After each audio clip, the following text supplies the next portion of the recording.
ating kamustahin si Eric Santos at kanyang pamilya pagkatapos ng libing ni Tito Renato. Regarding resurrection, yun lang ang tanong niya sa akin. Ang tanong niya para sa akin nag-iossi ba sila? Kaya, mismo. Alright. So sabi niya, so babangon ang wife niya daw babangon. Of course. Sabi ko lang tayo, if you die in Christ, you will also raise.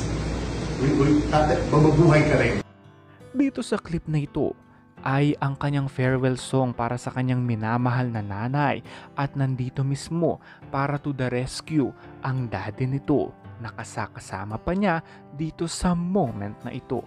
Pero hindi natin alam ang nangyari dahil nawala na rin si Tito Renato na siyang tatay ni Eric Santos.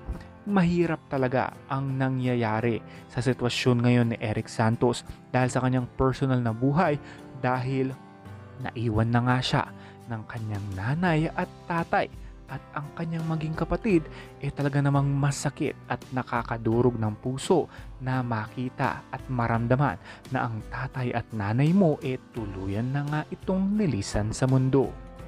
Kaya naman bilang pag-awit nito mararamdaman mo ang kanyang sakit at bubuhos talaga ang luha mo sa mga farewell song na ibinahagi ng ilan sa mga kaibigang singers ni Eric Santos katulad na lamang ni Gary V, Angeline Quinto, Regine Velasquez, Kyla, Yeng, Christian at marami pang iba.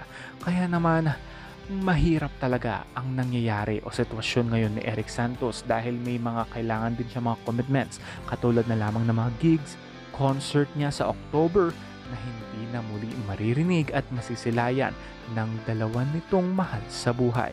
Kaya naman, mahirap ito pero laban lang, fight lang.